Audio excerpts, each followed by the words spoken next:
Hello, everybody. We are the Flaming Lips. This is Wayne. And Stephen. And Michael.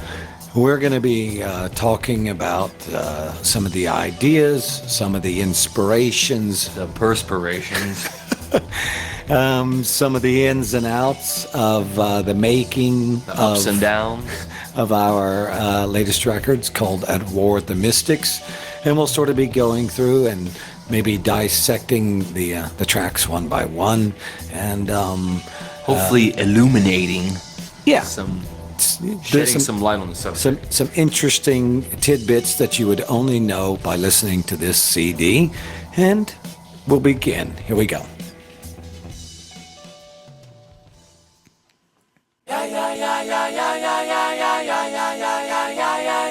This track is got one of the most obvious and strange titles I think that we've ever come up with. It's called the Yeah, Yeah, Yeah song. And only just today did I hear the first person tell me, a little bit to my surprise, I don't know why I hadn't thought of it earlier, that are we singing about the group, the Yeah, Yeah, Yeahs? Ooh. I know. Well, it never occurred to us because at the beginning of the song, somebody says, yeah, yeah, yeah, yeah. Anyway, I think the main inspiration for this song came from that little cluster of vocal recording that Stephen did. We were recording up at Dave Fridman's studio, Tarbox Road Studios up in Western New York, where he's got the mega setup, all his $1 billion worth of equipment there. But Stephen had taken up his own little Pro Tools setup and was working in one of the little vocal booths off to the side there. And I walked past his vocal booth one day, and you had this little piece. What were you thinking when you? It was actually the end part of a dumb little acoustic song that had nothing to do with what this song became. I thought I would probably record it, and it would be one of those little things I had on my computer that I would never play for anybody because it seemed really weird and annoying, I suppose. When there you go, and there's the... No, it just would have just became one of my little pieces of music that I just have. There you go.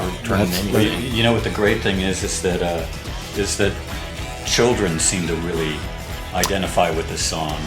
I've heard three kids going already back that love and it. forth. There you go. Deciding whether they like the yeah yeah yeah part or the no no no part, depending on their mood at the time. There you go, and you can trust the wisdom of children. If a kid likes the brutal honesty of children. Yeah, you can't trust radio stations, MTV, or corporate. Yeah, but those little kids you can trust. So anyway, that's just a little bit of how it sort of came about, and I hope you like it. It's called the Yeah Yeah Yeah song, and let's see how it goes. Here we go.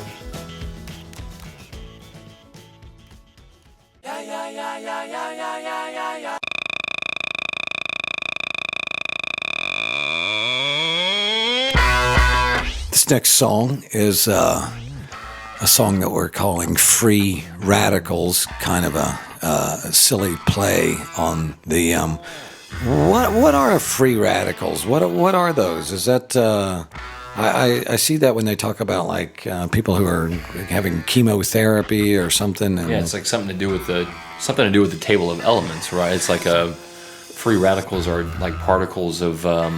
Oh, there you go. I did. I don't. Actually, no, I agree. No, it's embarrassing. I don't actually. No, I've seen it in like reading about some DNA research, and they'll say. It's like, well, I've even seen like you need this skin care because every day we all have free radicals in the air that affect your skin. So right, it's like antioxidants and stuff. Exactly. Like yeah. Okay. Right. So we're using it. Know. Yeah. It's kind of a ridiculous play on words, using the idea of a radical protest, freaky, unstable, whatever. That being what we're calling free radical. Anyway, I think part of the song is based on a dream that I had where I was having a conversation with Devandra Banhart, who really probably will claim absolutely no help at all in being the inspiration for this song. Maybe he'll actually want nothing to do with it, yeah. I don't blame him one bit. And he's having a conversation. You have to remember, this is all in my dream. It's all meaningless. He's having a conversation with a suicide bomber, and he's trying to convince this suicide bomber to not to go through with this act, the act of blowing himself up and obviously blowing other people up. And then somehow in the dream, once he talks him out of it, he decides that he actually sympathizes with this suicide bomber's plight.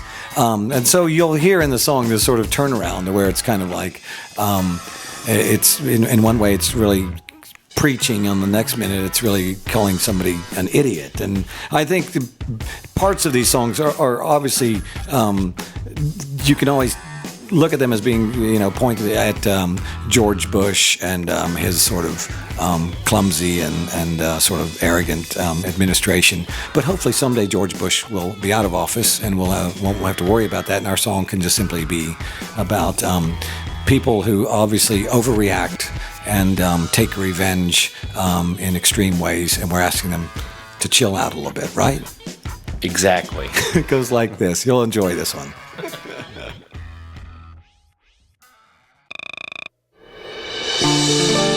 This next track is called The Sound of Failure, and it has a little addition on the end of the song. It's called It's Dark, and Is It Always This Dark?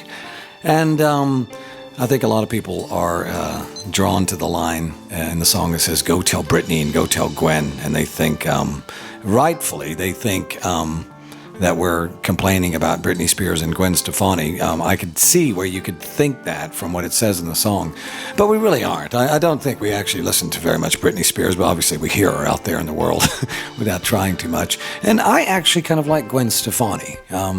I agree. You're right, I like some of her music. I think she's an interesting character. I'm glad she's in the music biz doing whatever that thing that she is she does, and it's cool. Your comment. Britney Spears, I have a beef with her about the unsafe manner she's dealt with her baby. I don't like that so much. I see. I don't care about her music. Right. The child in the front seat in her lap without the seatbelt, that's tough. All right, there you go. Right.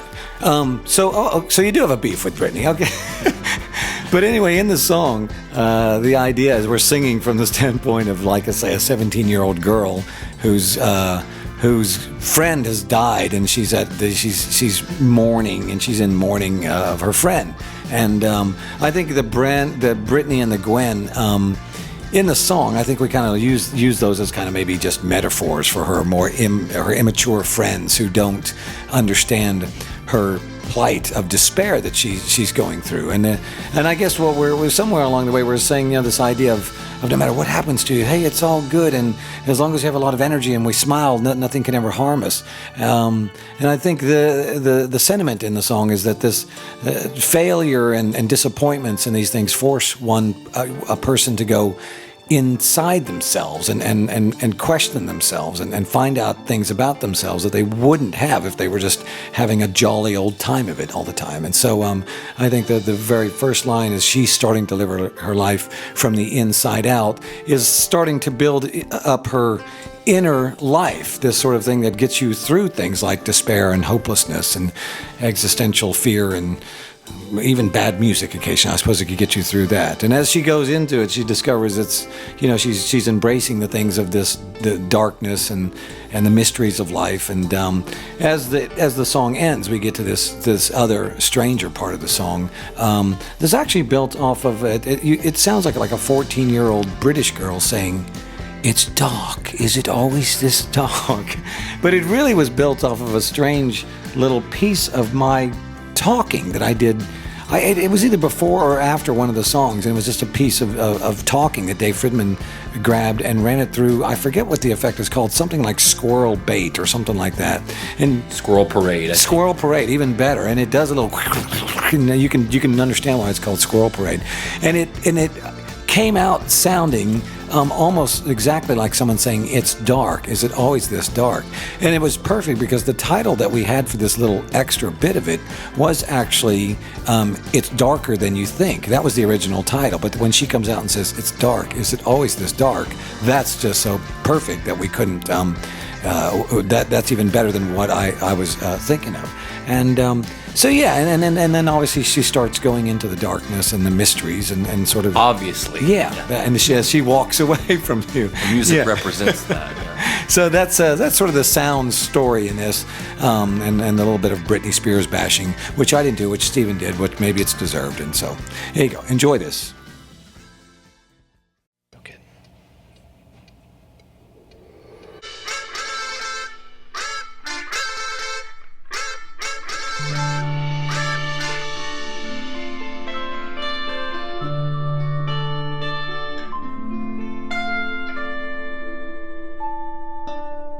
She doesn't know where it will take her as she's going into the unknown.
And this next track is called My Cosmic Autumn Rebellion. It kind of feels as sort of defiant, sort of manifesto sort of feeling to the whole beginning here. And this song began its life and its inspiration as a chord sequence that Stephen had come up with it, and we used it and still use it as the sort of introduction music, and mostly recently we've been using it for me to get into that giant space bubble and sort of walk on top of the crowd in. Yeah. Well, it's called Ta-da, and in that format. Oh, exactly. We actually use it as an intro song. The word ta-da, like something like a magician would Wayne's say. in the space bubble, and it's this big, Yeah, and I think hearing it, every other night when we were playing, I thought, gosh, it really has a sort of triumphant, a sort of epicness about it. And I think before too long, I'd asked Stephen to see if he could come up with some kind of a melody, perhaps a singable melody that I could put some sort of framework of philosophical rant on top of that. And I think it changed keys a couple of times, but yes. but it Just to see what suits your voice the best, I think, sometimes. Exactly. And then as we went, the arrangement would sometimes shift radically. I think in the beginning we were using some very bombastic timpanis and cymbals, and it was really outrageous kind of Ben-Hur standards that we were going for. But I think in the end it's more powerful, almost with less going on, and it still feels like I'm sort of standing on a mountaintop, screaming the absolute truth. Absolutely. It goes like this.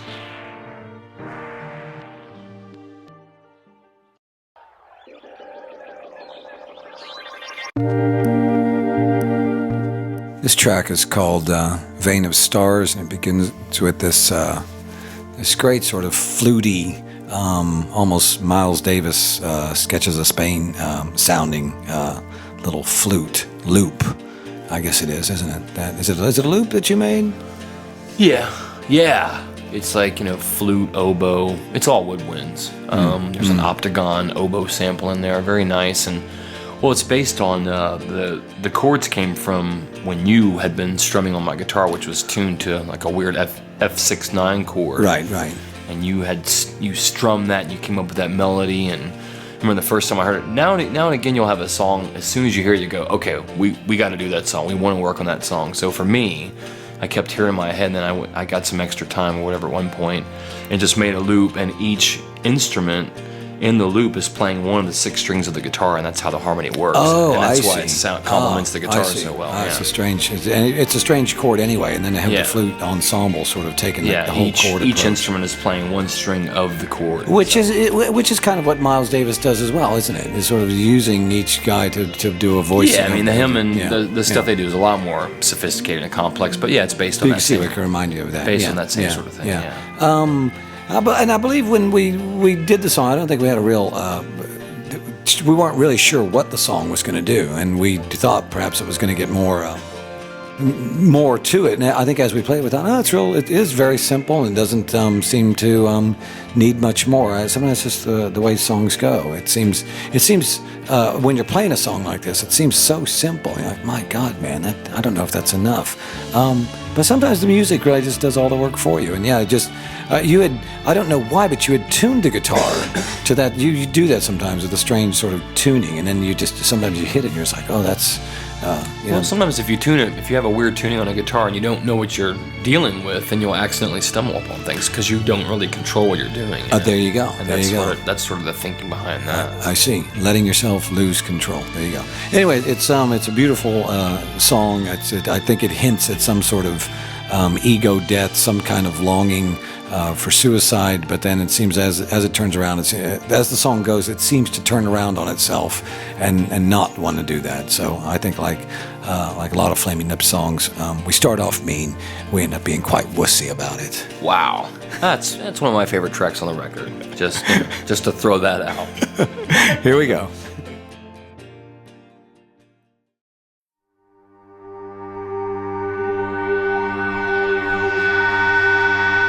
All right, this next track is when you look at the record anyway, it's called The Wizard Turns On, and then when you look further at the lyric sheet or something, you'll see the ridiculously long title. It says The Wizard Turns On the giant silver flashlight and puts on his werewolf moccasins. And we feel like it probably could have just gone on forever and told like a novel-length story, something like The Lord of the Rings or something like that. My God, man. And this is one of the. I think this is a weird part of the record that it seems like it's really sort of a departure from the mood maybe of what some of the other bits of the record would be about. But to me, this is really what I think is the sort of the heart and soul of the new direction that we thought we were trying to forge ahead in, where it sort of feels a little bit like maybe like some Black Sabbath, maybe like a little bit of Herbie Hancock. It feels like an obvious nod into sort of like space rock territory. Not quite prog rock, only I think there's a little bit of that. But just strangely funky, strangely kind of almost dissident rock. And for some reason, be able to play that flute solo right next to that guitar solo that feels like it could have come from a Stooges record, from their first record or something. It really was kind of. I thought it really was a really fun, weird new moment. And when we stumbled upon these sorts of things when we're recording, we don't always know: is it great? Is it horrible? Is it anything? And sometimes that makes you think, oh, well, that's why we should put it on the record, because even for us, it feels, what is this band? Who's playing this? And so yeah, I think, and again, I always feel like our instrumentals give you a break from listening to me sing all the time, even though now I'm talking over it. But the idea is like we don't always have to be paying that much attention to me singing all the time. So yeah, it just gives you a little break from singing melodies and listening to words, and it just gets to jam out. And if you want to, you can take 10 hits of acid and check this song out, right?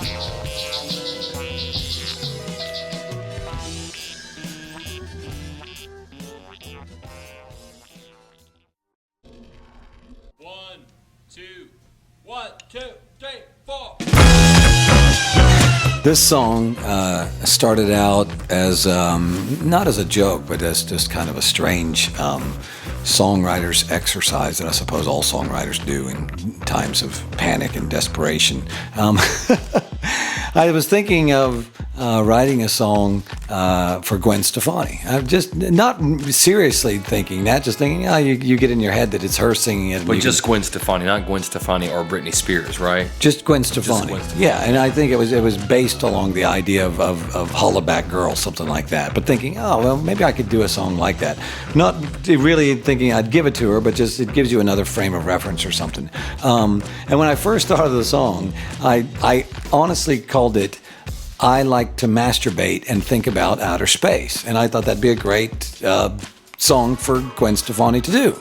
I can see the video already. Exactly. And so you don't take it serious or anything. But then after hearing the demo, I thought, that sounds like something that could be kind of fun. But then not the masturbate thing about outer space part. I thought that doesn't really apply to me singing the song so well. So I think as it went, we sort of changed it into a kind of some sort of anxiety, some sort of fear of what I call the cosmic reality. Now, you've probably heard me talk about this before. The cosmic reality to me is where you think about your actual physical place in the universe and how we're actually floating in space, and you get used to thinking you're sitting here in a house and the sun goes up and the sun goes down. But there is times when I actually really think about how fragile our existence is as we're hurling through this endless, vast black universe. I'm actually breaking out in a sweat just talking about it, so maybe I should just move on. Anyway, I think the song ends up. Maybe it's a stretch to say it's a cross between maybe Hollaback Girl and maybe, say, 1969 by the Stooges or something like that. And a song called Ride the White Horse by a band called Laid Back. Oh, you're right. Check it out. Yeah, I remember that we did kind of mess with that a little bit. You're right. Yeah, that's hey, it's a lot of fun. It goes like this.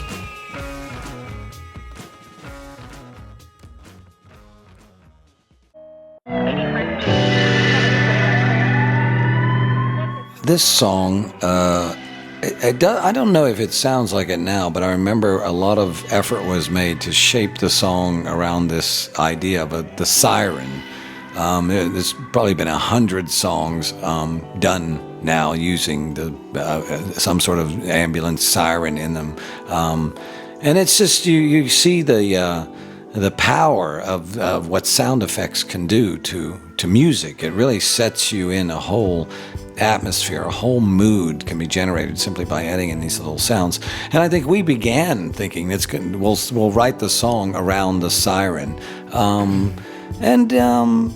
song, it tries to be a very grim sort of look at this car accident where this girl is dying before the ambulance can get there. Well, it kind of reminds you of one of those, like a story song from the 70s, like a Blind Man in the Bleachers or one of those. Sure, like a Kenny Rogers, yeah. Yeah, there's sound effects, there's this grim, morbid car crash tale, whatever. Yeah. It's definitely along those lines. But it does end up having sort of a gentleness. It doesn't really feel like it's trying to be gloom and doom all the way and shove it right down your throat. It really feels like there's some gentle acceptance, which I think is another theme of the record, which you only find out much later after you do 150 interviews in a week. You find that you go, yeah, I see that we're not fighting death necessarily anymore. I think we're accepting death all along the way in some of these, and this is a good example of that. It's gentle, it's eerie, but I think at the end of it, even the guy in the song singing the song, you don't feel as though he's defeated. The last line of the song where he says, for everyone that dies, maybe someone new is born. He's not really believing that, but he's looking for another mysterious avenue to take other than saying death is just the end and there's nothing after that. I don't think we're speaking of any kind of reincarnation or anything like that, but just that maybe some other door in life opens up because of your experience with death. Maybe we'll explore that on the next record, Stephen. There'll be a lot to talk about. Here we go.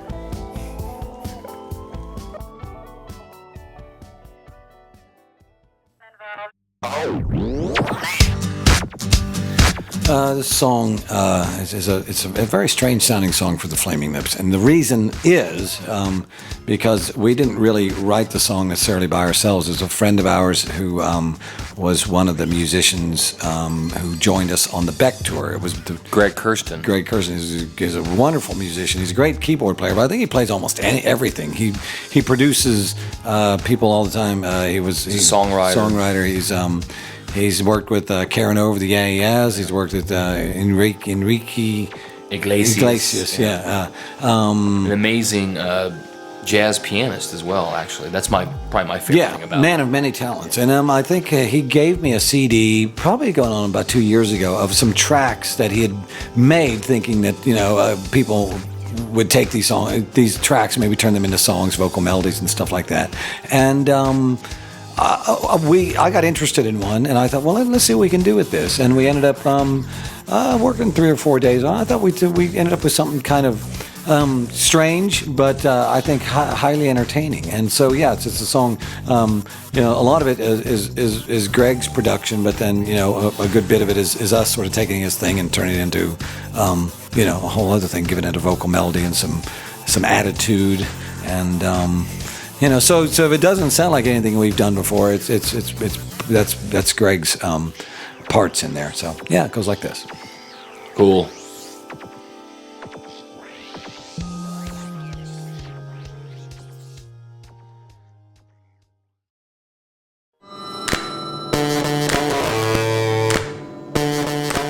This song started off, I think, as one of the most incomplete ideas we probably have ever brought to Dave Fridman's studio, which is, again, people often ask, well, how does it work? Do you do all this stuff at home and then take it up to Dave Fridman and then he just sort of, puts some finishing touches on it? And I think it works all different ways. Sometimes we have just barely an idea, always a lot of enthusiasm and energy, but we barely have an idea of what we want to do.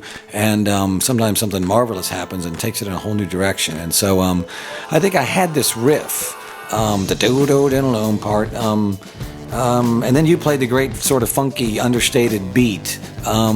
And then you came up with the idea, Stephen, about calling it the Wand. Yeah, I had a picture on my desktop. I don't know why. I just had a picture of like a wand with some sparkly, sprinkly things around it. And I thought that'd be a cool name for like a psychedelic, like a prog rock band or something. Sure, yeah. Just call it The Wand would be the name of a band. Oh, I see. Right, Yeah. right. I see. And then it's sort of like, yeah, it just went from there. Like, a song called The Wand seems a little more doable. Yeah. And I think really at first, didn't we just have the line, you got the power in there, waving your wand in the air, and that was all we had. And so, and I think for a couple of months, it really just stayed that way, and then we little by little changed it into more of a song and stuff. But yeah, again, it shows you sometimes that's the sort of freedom of working with someone like Dave Fridman is you don't have to be so prepared. Sometimes not being prepared lets you kind of breathe and discover some ideas along the way. And I think it's one of the craziest, most unexpected, strangest tracks I think we've ever recorded. Yeah, I think this song, to me is when it really started to seem like we were actually working on the record. I mean, because we recorded Mr. Ambulance Driver, but that was done like in June of 2004. Right, yeah. And we got bogged down with all these side projects we had to do. We did the Bohemian Rhapsody cover. We did a song with Sparkle Horse for the Daniel Johnston tribute. We did the Thievery Corporation track. Right. But when we actually did this, it felt like, okay, now we're working on this new record. And I think it really energized us to move forward from there. Yeah. Suddenly discovered something sort of new and radical and fun and different. And yeah. And you don't mean bogged down like, oh, we have to work on these other things. It's just you move away No, from... I did. No. You move away from finding a new direction because you're just sort of working on other things. So, yeah, here we go.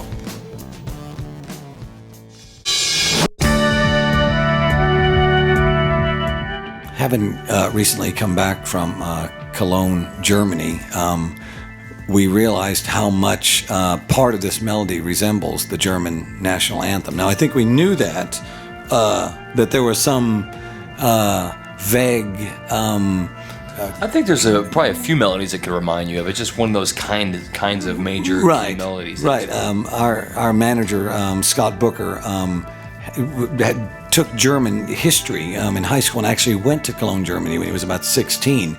And when we played the track for him, he immediately thought, oh, there's something about this that reminded me of that. And then, like I said, recently going to Germany, everybody there was, oh, so you like Germans, the German and Austrian composers. And the reason they say that is because part of the title has this word Götterdämmerung, which I'm not sure if it's actually a word or if it's a word that Wagner made up for his opera. But anyway, I think it's come to sort of... Yeah, Michael, isn't it literally translated as a Twilight of the Gods? Is that what it is? Literally? Yes. Yeah, Literally. Yes. I mean, I think it's part of the whole Norse Odin and Thor and all that stuff. I think there is real... Oh, I see. So based in yeah. mythology. But this idea of it being connected to the composer Wagner and his sort of his sense of drama, and if there's anything in music that doesn't have subtlety to it, wouldn't you think it would be Wagner? If you say someone is Wagner-esque, it'd sort of be like they're big. I don't know if you'd want to hang out with him. Yeah. And so it combines this sort of you can almost feel the fire and the death and destruction within the song. But I also think it has a real sort of stern beautifulness in that flute melody. A stern, beautiful. Well, there's something sort of fragile yet strong at the same time, and maybe that is that Germanishness going on there. Yeah, I think probably a source of inspiration was there's a band called Lake Trout that we befriended, and we played a festival with them, and they have a guy named Matt that plays Rhodes piano, but he also plays this creepy flute, like an acoustic flute. It seems like it's run through reverb or delay or something. It's a real haunting kind of sound he gets, and I remember getting home after seeing them and thinking, man, that'd be really cool to do something like that. So I got a bit of a shout out to those guys.